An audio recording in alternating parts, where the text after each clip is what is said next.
रज रानी शरीर में चरणामृत पीते हो, ठसक है प्यारी जू के चरणारविंद की। ए कल्याण परम पदे। बहुत मस्ती से हम कह रहे मान लो हमारी बात, बस ये पकड़ लो, नहीं पकड़ में नहीं आएगी। अंतर की वृत्ति प्रभु में जुड़ जाए, अपनापन हो जाए, स्मृति अखंड जुड़ जाए, वो धाम से, नाम से, रूप से, लीला से, अंतर की वृत्ति, हमारा सारा का सारा भाव सत्संग का अंतर की वृत्ति से रहता है। तुम पौशाला खोलो, औषधालय खोलो, बड़ी व्यवस्थाएं सब करो, ये सुकृत है, सुकृत पुण्य एक झटके में खत्म हो जाने वाला है। ना दान लेने वाले ब्राह्मण की गऊ आ गई, दान दे दिया, वापस नहीं दे पाए तो गिरगिट बन गए, एक झटके में खत्म होने। एक वैष्णव निंदा सारे तुम्हारे पुण्य खत्म कर देगी। लेकिन अंदर बोले राधा, इसको कोई नहीं खत्म कर सकता, ये अविनाशी हो गया। अंदर बोले कृष्ण, ये अविनाशी हो। एक कृष्ण नाम, एक राम नाम, एक राधा नाम, एक शिव नाम, एक भगवान नाम, ये तुम्हारे जीवन की धारा को परम प्रकाश में पहुंचा देगा। मान लीजिए प्रायः मन को नाम जब अच्छा नहीं लगता और बाहरी व्यवहार चाहे जितना बड़ा धार्मिक करवा ले, सब में राजी हो जाएगा।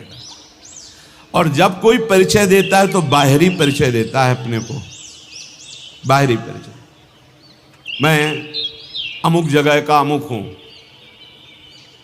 अपना 2-4 लोग होते हैं सब ऐसा ऐसा ऐसा, ये तो इतने दिनों से, ये नहीं इतने दिनों, ये सब है बाहरी। अंतर में कहां हो आप? आपकी स्थिति अंतर की वृत्ति कहां है? साधना बाहरी अंतर की वृत्ति को प्रकाशित करती। अंतर की वृत्ति में अगर आप नहीं हो तो बाहरी इन सबसे बहुत बड़े बड़े धोखा खा जाते हैं। इस बात से दूब का रस पीने वाले, वलकल की लंगोटी लगाने वाले, 60-60 हजार वर्ष समाधिस्थ रहने वाले दुर्वासा जी को लगा रानियों के बीच में रहने वाला है चक्रवर्ती राजा अम्बरीश, भला हमारी समानता क्या कर सकता है। अम्बरीश जी का आंतरिक बहुत ऊंचाई पर इस चिंतन था।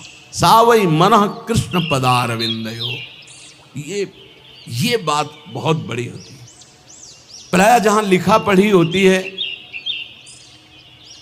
या बताया जाता है वो सब बाहरी बातें बताई जाती हैं। ये कोई बता ही नहीं सकता कि रात्रि में बैठ जाते हैं और 8-8 घंटे केवल रोते रहते हैं, क्योंकि वहां कोई देखने वाला नहीं होगा और रोने वाला बता ही नहीं सकता है। और इसी से भगवत प्रेम से ही सब स्थितियां जागृत होती, सब दिव्यताएं होती। ये बाहरी दिखावे में मत, बाहरी ये कुछ बोल, तुमसे पूछा जाए तुम कौन हो तो बोलने की हिम्मत न रह जाए, यही उत्तर है तुम्हारा। यहां तो पूछा ही नहीं जाता है, अपने आप सब बताते हैं ये अमुक ईश्वर हैं, अमुक ईश्वर लगते हैं, ईश्वर लगते हैं, सीधे ईश्वर लगते हैं। दास बनना तो बहुत बड़ी बात है। दास तो कोई महापुरुष ही बोलता है, ये सब ईश्वर ही बोलते हैं अपने को, ईश्वर से नीचे कोई नहीं बोलता है। ये वात्सल्य दास को प्राप्त होता है। ध्यान रखना, जहां हम कह रहे हैं कि भगवत प्राप्ति निश्चित है, वहां इस बात की दासता से नाम में, रूप में, लीला में, धाम में आश्रित हैं। अपना कोई बल नहीं, अपने सबसे छोटे तो बहुत बड़े पद में पहुंच जाओगे। महाप्रभु चैतन्य देव जी कहे तृणादपि सुनी चेन, भला इसका कोई परिचय देगा कहीं जाके, मैं बहुत नीच अधम हूं, ऐसा परिचय कोई थोड़ी देता नहीं, मैं अमुक अमुक अमुक हूं। और आचार्य महापुरुष जन कह रहे हैं कि ऊंचाई पर कौन चढ़ता है? बोले तृणादपि सुनीचेन, सुनीचेन तरोरिव सहिष्णुना अमानिना मानदेन कीर्तनीया सदा है। सही मार्ग में चलने पर भगवान की कृपा स्वयं बरसती है। हमने बाहरी ये किया, बाहरी ये किया, बाहरी ये किया, तो उसका फल आना चाहिए कि हमने किया ये भूल जाए और प्रभु की याद में खो जाए। सब साधन कर यह फल सुंदर, प्रभु पद पंकज प्रीति निरंतर। कुछ न करो, चाहे कभी एक चुल्लू जल न चढ़ाओ, कभी एक फूल न चढ़ाओ, कुछ न करो तुम, बस अंदर से राधा राधा राधा सब हो गया। सब कर रहे हो, अंदर से विषय चिंतन चल रहा है, प्रभु अभी कोई फल नहीं मिला। अंदर से राधा राधा, अंदर से मैं लाडली जो आपका। ये बिल्कुल रोज की पढ़ाई है, केवल भगवत प्राप्ति के लिए। ये बैठा लीजिए। श्रीपाद प्रबोधानंद जी महाराज कह रहे हैं कि अपि मम कोटि भवान्ते भवतु परम तादृशो देहा, वृंदावन मधिवसता मुच्छिष्टैक स्पृहा भवेद यत्र। वृंदावन मैं करोड़ जन्म तक भजन करूंगा और यही बात मांगूंगा कि मैं इसी रज में जन्मूं, इसी रज में मरूं और इनके रज में वास करने वालों की जूठन खा खा के जीऊं, बस ये। वृंदावन मदिवसता उच्छिष्टैक स्पृहा, उच्छिष्ट की स्पृहा, बड़ा दम है ये भगवत प्रेमी ब्रजवासियों के टुकड़ों में, बड़ा दम है। इसका प्रभाव प्रिया प्रीतम से सीधे मिलाता है। ये ब्रजवासियों की टूक प्रिया प्रीतम का प्रेम प्रदान करते हैं, विश्वास कीजिएगा। इनकी वाणी जरूर थोड़ा सा टेढ़ी मेढ़ी है, इनका व्यवहार भी टेढ़ा मेढ़ा हो सकता है, और इनके ठाकुर भी टेढ़े हो सकते हैं, पर उनकी कृपा जो है बहुत। ठाकुर भी उनके टेढ़े हैं। देखो ना ब्रजराज कुंवर को जहां मिलेंगे तो कहीं ग्रीवा टेढ़ी, चरण कमर टेढ़ी, तो उनके ब्रजवासी भी टेढ़े हैं। इनकी वार्तें कुछ अलग होती है। अपने स्वरूप में आ जाएं तो सही। हम तो पहली बार जब हमें लगा भगवान के धाम के वासी ऐसे कैसे हो सकते हैं। शास्त्र नाम की तरह गालियां निकलती, शास्त्र नाम की तरह, जैसे ओम क्लीम देवा काम देवा नहीं शुरू होता है, गोपाल शास्त्र नाम, ऐसे उनके शुरू। हमने जिंदगी में तो कभी ऐसे भाषण सुने नहीं थे। गंगा किनारे थे ब्रजवासी, परस्पर बात करें तो हमें लगा कि टहलना चाहिए यहाँ से, तो बहुत कड़वा बोलते हैं। बाद में पता चला ध्रुवदास जी ने 42 लीला में लिखा हुआ है कि वेद की स्तुति से ठाकुर जितना नहीं रीझते, ब्रजवासियों की गाली से रीझ जाते। ये भाई ठाकुर रीझ जाए तो हमें को रीझने में क्या परेशानी। ब्रजवासियों के टूक में बहुत बड़ी सामर्थ्य है प्रिया प्रीतम के प्रेम प्रदान करने की, बात पकड़ लेना। और गुरु कृपा से जब से ब्रजरज का सेवन हुआ तब से आज तक ब्रजवासियों के टूक मिलते रहते हैं। अब जा नहीं पाते तो कई घरों से भिक्षा आ जाती है, कई घरों से दो दो टुकड़े सबसे लेकर के। उधर पोषण आज भी ब्रजवासियों के टूक से ही होता है। श्रीपाद कह रहे करोड़ जन्म तक साधना करूंगा और यही मांगूंगा कि मैं वृंदावन में ही जन्मूं, वृंदावन की रज का सेवन करूं, वृंदावन के वासियों की जूठन पाऊं। वृंदावन मदिवसता, वृंदावन के बीच में रहूं, मुच्छिष्टे की स्पृहा, मेरी ये चाहत रहेगी, आवश्यकता रहेगी कि उच्छिष्ट ब्रजवासियों का पाऊं। मुझे इससे बढ़कर और कुछ नहीं चाहिए। अपने लोगों को क्या चाहिए? जो श्रीपाद कह रहे हैं वही मिला हुआ है। वृंदावन वास, वृंदावन की रज, ब्रजवासियों की जूठन। अब तो गर्व से कहो धन्योस्मि, मैं धन्य हो गया। मेरे भाग्य ऐसे कहा, वृंदावन ने मुझे धन्य कर दिया। चलते हैं संत वाणी, भगवत प्रेमी महापुरुषों के वचन। हरिर हरति पापानि दुष्ट चित्तैरपि स्मृतः, अनिच्छापि संस्पृष्टो दहत्येव हि पावकः, जिह्वाग्रे वसते यस्य हरिरित्यक्षरद्वयम स विष्णुलोकमाप्नोति पुनरावृत्ति दुर्लभम। अगर पापी जन हैं, दुष्ट चित्त वाले हैं, और वो भी उच्चारण करें हरि, श्री हरि, हरे नमः, तो बोले हरिर हरति पापानि दुष्ट चित्तैरपि स्मृता। ऐसा स्मरण करते ही, बोलते ही अनिच्छापि संस्पृष्टो धात्ते भी पावकः। जैसे इच्छा ना हो या इच्छा हो, कैसी भी स्थिति हो, आग छू जाए तो उसमें दाहिका शक्ति जला देगी। ऐसे ही कोई भाव नहीं है, कोई भक्ति नहीं है, लेकिन वो हरि हरि हरे नमः ऐसा उच्चारण करता है, तो बोले दुष्ट चित्त वाले के भी सारे पाप नष्ट हो करके वो भगवत प्राप्ति का अधिकारी हो जाता है।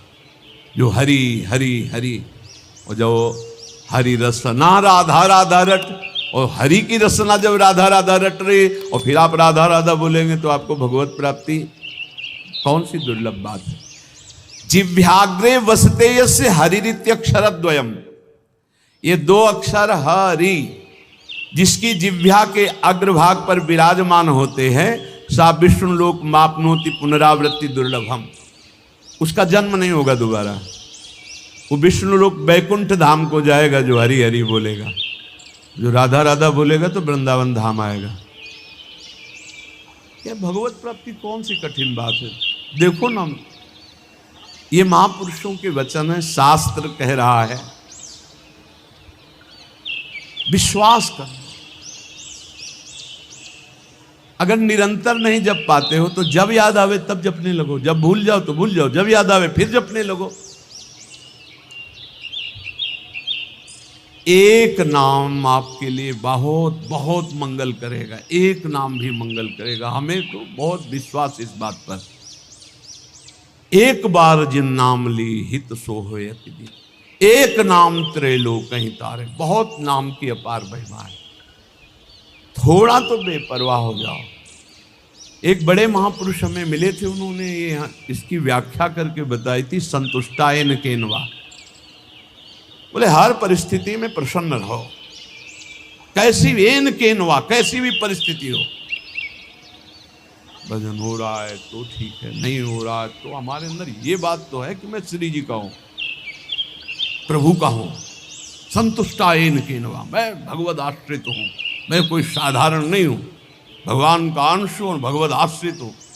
अब अहम बैठा हुआ है कि मैं अमुक हूं, ये गड़बड़ है। अगर ये अहम बैठ जाए ना, प्रभु का हो, भजन एक एक वृत्ति स्वाभाविक पकड़ लेंगे। भगवत प्राप्ति स्पष्ट कह रहे हैं, जिह्वाग्रे वसते यस्य हरिरित्यक्षरद्वयम, जो हरिनाम जगत शिरोमणि, वंश बिना कबहू नहीं ले हो। वो हम तो श्री हरिवंश, श्री हरिवंश। हरि ये आधा, हरिवंश का आधा नाम, ये त्रिभुवन को तारने की सामर्थ्य रखता है। जिह्वाग्रे वसते यस्य हरिरित्यक्षरद्वयम सा विष्णु लोकमवाप्नोति पुनरावृत्ति दुर्लभम। अब नहीं होगा उसका जन्म जिसकी जिह्वा के अग्रभाग पर आ गया हरि हरि हरि हरि, ऐसा बोलिए। जब हम भगवान नाम जपते हैं, भगवत मार्ग में चलते हैं, तो कभी कभी हमारे गुरुजन हमको दंड देते हैं बिना अपराध के भी।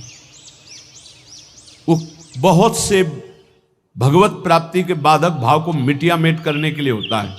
तो यहां कह रहे हैं, पुंसाम श्लाघ्य तमम मन्ने दंडमर्हत्तमार्पितम यम न माता पिता भ्राता सुहृदश्चादि शांति। सांसारिक लोग गुरुजनों के भाव को जानते नहीं, इनके रिश्ते नाते में बड़ी दम होती है। पुंसाम श्लाघ्य तमम मन्ने दंडमर्हत्तमार्पितम यम न माता पिता भ्राता सुहृदश्चादि शांति। कोई भी माता पिता सुहृद भाई बंधु उतना प्यार नहीं करता जितना गुरु प्यार करता है। अपने पूजनीय गुरुजनों के द्वारा दिया हुआ दंड परम मंगल परम वांछनीय है। चाह करना चाहिए कि हमारे गुरुदेव हमारी त्रुटि को कभी क्षमा न करें, मुझे दंड दें। हे भगवान, मेरे गुरुदेव मुझे कभी क्षमा न करें, मुझे दंड दें, जिससे मैं निर्मल होकर गुरुदेव की आज्ञा पालन करने वाला बनूं। पुंसाम श्लाघ्यतमं मन्ये दंड मर्हत्तमार्पितम। गुरु दंड दे दिए। कभी गुरु अपने कर कमल से एक दो चपत लगा दे तो एकांत में बैठ के इस बात के लिए रोना चाहिए कि आज जो गंगा स्नान से भी पवित्रता नहीं हो पाती मुझ जैसे अदम की, आज गुरु ने पवित्र कर दिया, आज ने पावन कर दिया गुरु। अपने पूजनीय गुरुजनों के द्वारा जो दिया हुआ दंड होता है वो जीव मात्र के लिए परम मंगल परम वांछनीय होता है। माता पिता भाई सुहृद ये मोह से युक्त होकर प्यार करते हैं, गुरु प्रेमवश। एक बार उड़िया बाबा की शरीर सेवा में एक संत भगवान रहते थे, तो कोई त्रुटि हो जाती है, अपराध बन जाते हैं देहाभिमान के कारण कहीं ना कहीं। बाबा ने बुलाया और कहा पहले आप सत्य बोलना, आपसे अपराध हुआ? कहा जी। तो दंड स्वीकार है, आज्ञा कीजिए। 3 वर्ष हमें मुंह मत दिखाना, कहीं भी हमारे सामने 3 वर्ष मत पढ़ना। अब जो रात दिन सेवा में रह रहे उनको 3 वर्ष के लिए तत्काल साष्टांग प्रणाम किया, निकल गए। जाकर के राम घाट की तरफ गंगा किनारे ऐसे रहने लगे। जो गंगा स्नान करने आते उन लोगों ने फिर झोपड़ी बना दी। कई दिन भिक्षा मांगने न जाते। महान, वो तो महापुरुष के समीप थे तो साधन पद्धति जानते ही थे, दिव्य साधना में संलग्न हो गए। तो एक बड़े महापुरुष वहाँ पास में रहते थे, तो लोगों ने बताया कि कोई बहुत उत्तम कोटि के साधक यहाँ तपस्या कर रहे हैं। नज़दीक आए तो उन्होंने कहा अरे आप तो उड़िया बाबा की सेवा में रहते थे, आप उनका अपराध बन गया। तो गुरुदेव बर रो पड़े चिल्ला के। तो उनका कहा सुनते हैं तुम कई दिन भिक्षा मांगने में? बोले कुछ अच्छा नहीं लगता, जीना अच्छा नहीं। सच्चे मानिए, इष्ट प्रेमी या गुरु प्रेमी को रात दिन चैन नहीं होती। जो मैं ऐसा जानती प्रीति किए दुख होए, नगर ढिंडोरा पीटती। मीरा जी कहती है जी प्रीति न करियो को। रात दिन यहाँ एक ही होता है, कब रात है कब दिन, कब रात है कब दिन है, कुछ पता नहीं, कुछ रात दिवस का है। ये ऐसा होता है। वो आए बाबा के पास और कहा बाबा, संतों का हृदय इतना निर्मल होता है कि माखन से भी कोमल बताया गया है। ये क्या तरीका है आपका? आप अपने अंग से भी को इतनी दूर 3 वर्ष के लिए कर जाए, उसका जीना मुश्किल है, कई दिन भोजन नहीं पा रहे। बाबा ने कहा उनकी चर्चा बंद करके कोई और चर्चा करो। अगर आप हमसे प्रियता रखते हो तो हमारी आज्ञा का पालन करो। वो संत लौट कर गए, बोले भाई पता नहीं क्या अपराध है आपका कि हमको तो साफ मना कर दिया कि आपकी चर्चा ही ना करें। अब और 3 वर्ष बाद जब आए बाबा के चरणों में रो के गिरे, तो बाबा ने कहा काम हो गया? हम कहा हाँ प्रभु। बोले ये जो 3 जन्म में भी नहीं होता वो 3 साल में हो गया। गुरुजनों के द्वारा दिया हुआ दंड विधान जीव मात्र के लिए अत्यंत वांछनीय परम मंगलमय। बस मान ले, सच्ची मान लेना, सच्ची।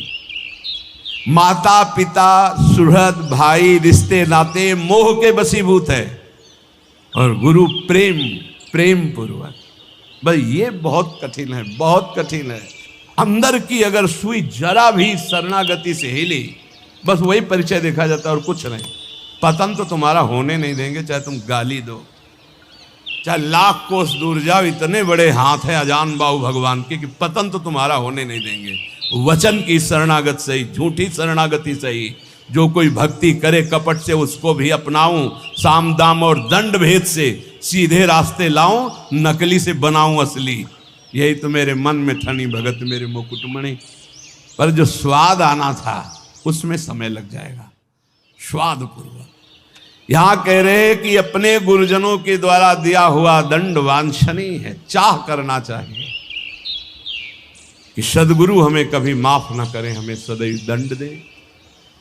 जो दंड विधान हमें भगवत साक्षात्कार कर, पक्का पक्का। अगस्त्य जी ने सुतीक्ष्ण जी को जब सियाराम जी के साथ आए थे गुरुदेव के पास, इसलिए अपने गुरुजनों के द्वारा दिया हुआ जो दंड विधान है उसे आदर के साथ स्वीकार करना चाहिए, क्योंकि वो हमें अहंकार से दूर करके ज्ञान नेत्र प्रदान करने वाला दंड विधान बनता है।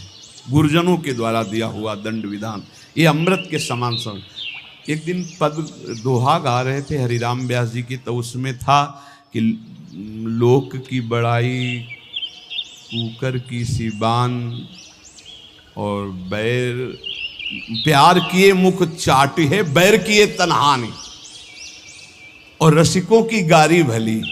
दोनों में कि अगर संसारी आदमी बड़ाई करे तो उसे अच्छा मत समझना, और अगर गुरुजन रसिक जन कड़ुए वचन बोल के डांट दे तो नाच पड़ना जरूर परम मंगल हो गया। मृषावादम परिहरेत कुर्यात प्रियमयाचितः न च कामान संरंभान द्वेषात् धर्म मुत्सृजेत। यदि नाम जप करना है निरंतर तो झूठ बोलना छोड़ दो। झूठ बोलने वाले की जबान पे नाम जप निरंतरता में नहीं आता, पकड़ो। मृषावादम परिहरेत, झूठा बोलना बंद करो। माला है, नाम जप कर रहे हो, सत्य बोलो। झूठ बोलने से क्या लाभ मिलेगा? भगवान नाम में चल रहे हो, भगवत मार्ग में चल रहे हो। और देखो, व्यापार आदि में भी झूठ बोलने की जरूरत नहीं। जिनको लगता है बिना झूठ बोले व्यापार नहीं चलता, वो कमजोर हृदय के हैं। सब कोई जानता है मुनाफे के लिए व्यापार किया जाता है। अपनी सामान का मुनाफा जोड़कर बोल दीजिए, झूठ बोलने की जरूरत नहीं। अरे बहुत झूठ बोलते हैं। एक गमछा है खरीदने के लिए, जिससे गए 130 रुपया, नहीं थोड़ा कम कर दो। वो तुम्हें बताएं, कसम से कहते हैं 120 का लाए हैं। अब 120 का तुम ले ही ले हो, तुम्हारे लिए हम कसम बोलने की क्या जरूरत है? झूठ क्यों बोल गए भाई? 130 का हम दे रहे हैं, तुम्हें लेना लीजिए, नहीं दूसरी दुकान दीजिए। ज्यादा उसमें चापलूसी या झूठ बोलने की जरूरत नहीं। मृषावादम परिहरेत, यदि आप व्यापारी हैं या गृहस्थी में कोई भी कार्य बोले बिना झूठ बोले काम नहीं चलेगा। ऐसा तो हमें शास्त्रों में कहीं नहीं मिला कि कोई व्यापार कोई ऐसा कार्य की झूठ हो। हाँ, एक जगह जरूर झूठ बोल देना चाहिए। यदि किसी के प्राण बच रहे हैं, सर्वस्व का नाश बच रहा है, जरूर झूठ बोल दो, उसके प्राण बचा लो। वो झूठ तुम्हें सत्य का लाभ प्रदान करेगा। अपने स्वार्थ के लिए झूठ मत बोलो। और कम से कम भजन करने वाले तो झूठ से थोड़ा बचने की कोशिश, थोड़ा इसलिए कह रहे हैं कि पूरा हरिश्चंद्र बनना तो बहुत ही कठिन है, क्योंकि मोबाइल का समय है। अब झूठ ना बुलवावे तो इसकी महिमा क्या है? झूठ तो बुलवा ही देता है। बहुत झूठ पकड़ा जाता है झूठ। वो जहां मोबाइल तो आजकल तो हेलो ही बोलते हैं सब, बोले राधे राधे राधे राधे। कहाँ हो? बाजार में है इस समय, बगल से बगले के फ्लैट में है, बाजार में है इस समय, तो नहीं मिल सकते। बाजार झूठ बुलवाता है मोबाइल, बहुत झूठ बुलवाता है। वृंदावन में है, अपने घर में, कहाँ हो? इस समय तो आगरे में, आज तो नहीं मिल सकते, फिर आगे बताएंगे आप। अब क्या जाता है झूठ बोल दिया। अरे भैया, बेमतलब झूठ बोल रहे हो। नहीं असत्य संपातक पुंजा। और बता दें, झूठा मुंह मत रखना यदि निरंतर नाम जप करना। चरणामृत पीने से झूठा नहीं होता। भगवत प्रसाद का किनका लेने से झूठा नहीं माना जाता। शेष कुछ भी झूठा मत रखना। कल हमको एक डॉक्टर साहब शिक्षा दे गए हैं कि आप शराब मांस आदि के लिए तो निषेध करते ही हैं, तम्बाकू और पान मसाला का भी निषेध कीजिए, क्योंकि इससे कैंसर हो जाता है। तो इसमें और दोष है कि जैसे आप अब जब चिंतन हुआ तब समझ में, आप मुख में रखोगे तो मंत्र नहीं जप पाओगे। फिर खूब अच्छे से कुल्ला करके, जी भी करके, आचमन करके फिर मंत्र, और ऐसा कौन करता है? तो मसाला तो और तमाकू सुपारी खाने वाला निरंतर नाम जप नहीं कर सकता। इसलिए प्रार्थना इस पर भी कल से हमें शिक्षा मिली। भगवान विविध रूपों में आके शिक्षा देते और कह रहे थे कि हम डॉक्टर हैं मुख के। सैकड़ों ऐसे लोग जिनके मुख के कैंसर हो गए हैं, जो तमाकू, गुलमंजन, पान मसाला, तो ये भजन में भी खतरनाक है भाई। सिद्ध पुरुष हो तो हम प्रणाम करते हैं भाई, लेकिन साधक हो तो पान मसाला, तमाकू, ये चीज़ें बंद कर दो। अभी तक तो हम यही शराब मांस इसके लिए बोलते थे। वो कल बता गए, बोले बड़ी बुरी स्थिति कैंसर के मुख में हो रही है इसी से।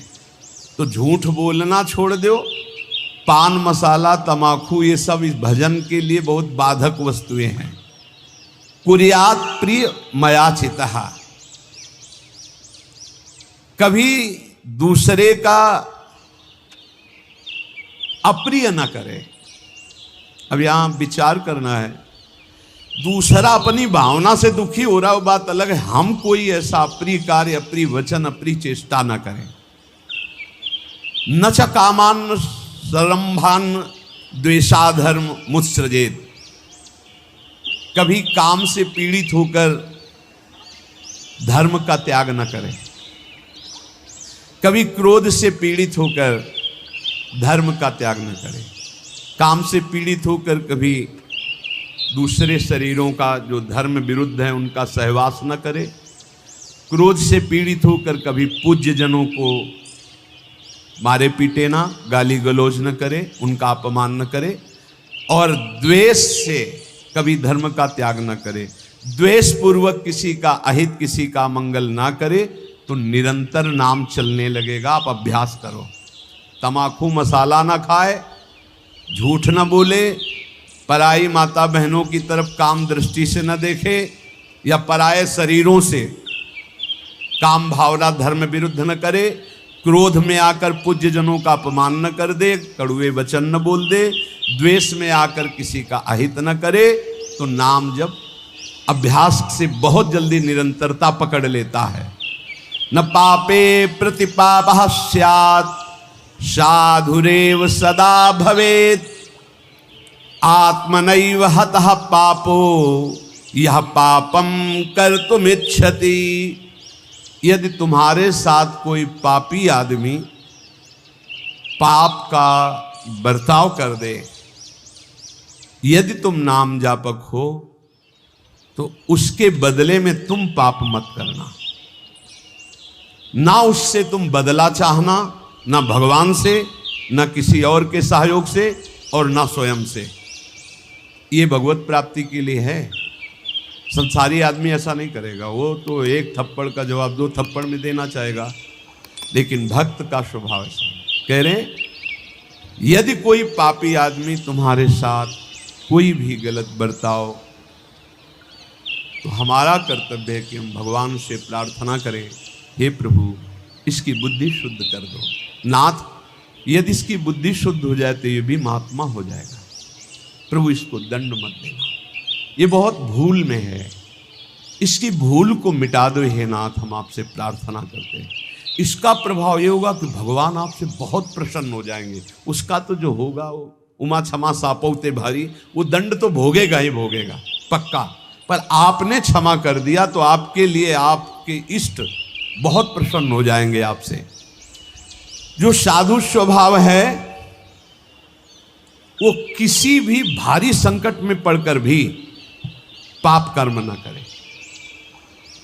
जैसे एक प्रसंग आता है संकट का, सदन जी का, सदन कसाई बड़े महाभागवत थे। ये भगवान श्री जगन्नाथ जी के दर्शन करने जा रहे थे। महान अनुराग रस में डूबे हुए, दो चार घरों से भिक्षा ले लेते और पाते हुए फिर।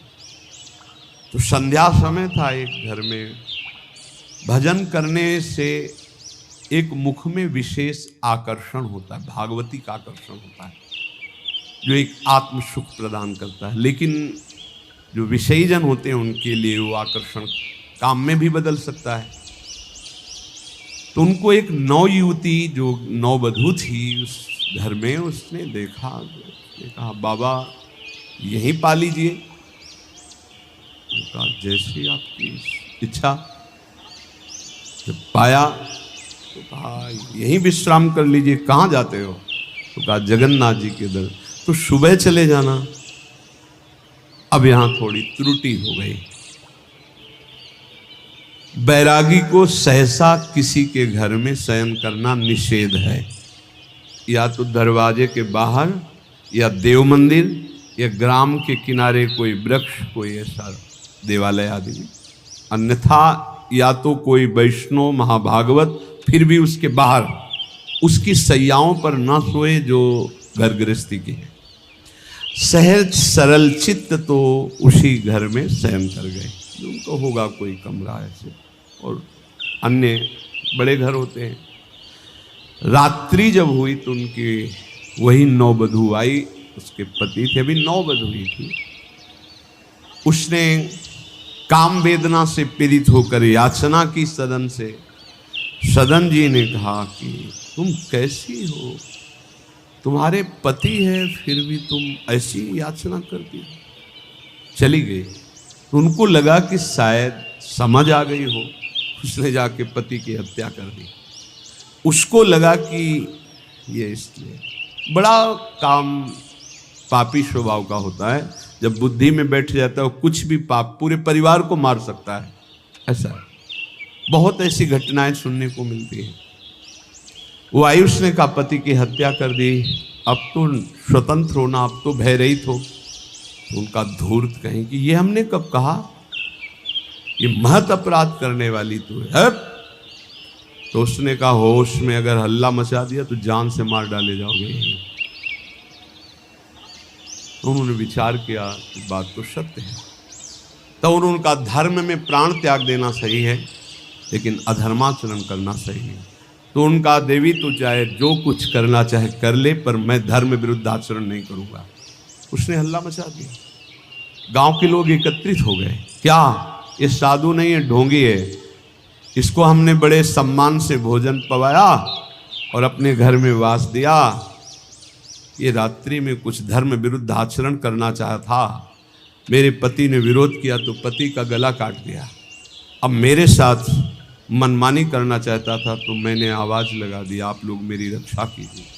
बंदी बना लिए गए, राज दरबार में पेश किए गए। राजा ने पूछा क्या आप अपराध किया? एक बार उन्होंने कहा नहीं। तो उसी स्त्री ने कहा ये झूठा है, ये दम्भी है, पाखंडी है, साधु नहीं है, वो महापुरुष है। राजा ने पुनः पूछा तुमने अपराध किया? तो उनका ये जो देवी कह रही उसी के अनुसार मुझे दंड दिया है, क्योंकि भगवान की इच्छा, इसीलिए सब विधान बना। दोनों हाथ यहां से काट लिए गए, काट लिए गए, हाथ कटवा लिया, धर्म विरुद्ध आचरण। अब कुछ ऐसे लेप लगाए गए जिससे रक्त रुक गया। जगन्नाथ जी के दर्शन करने गए तो बहुत हंसे प्रभु से, क्योंकि वो सच्चे थे। उन्होंने कहा प्रभु आप जानते हैं, फिर भी ये लीला, अगर आज हाथ होते तो मैं हाथ जोड़कर आपको प्रणाम करता, पर स्वीकार करो आप हमारा। और जे ही ऐसे किया तो नवीन हाथ उनके प्रकट हो गए।